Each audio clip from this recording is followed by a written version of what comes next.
Ako želite dodati snimku predavanja koju ste napravili u aktivnosti Big Blue Button u jednom e-kolegiju u drugi e-kolegij, potrebno je otići u taj drugi, ciljni, odredišni e-kolegij gdje želite dodati poveznicu na prethodno snimljeno predavanje, potom gore desno kliknuti na omogući izmjene.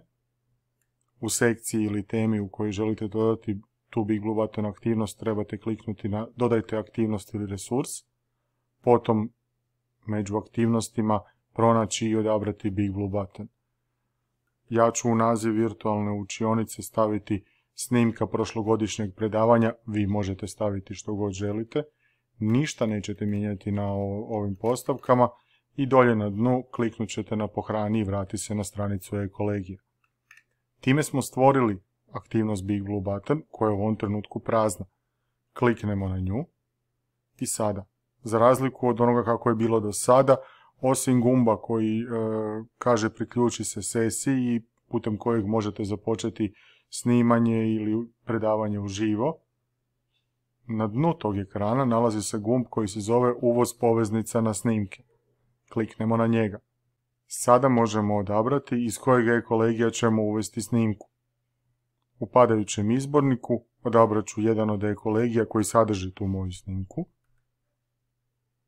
I potom mi sustav nudi popis svih snimaka raspoloživih na tom e-kolegiju. Klikom na gumb prezentacija mogao bih ovo pogledati, vidjeti li to upravo ono što mi treba. U ostalim stupcima nalazi se naziv tog predavanja, opis predavanja, datum kada je snimljeno i vrijeme kada je snimljeno, te trajanje.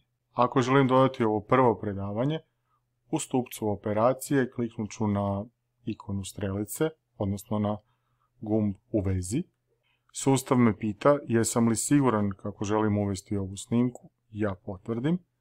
Kliknem gore na naziv moje Big Blue Button aktivnosti i u njoj se sada nalazi snimka koju sam malo prije uvezao.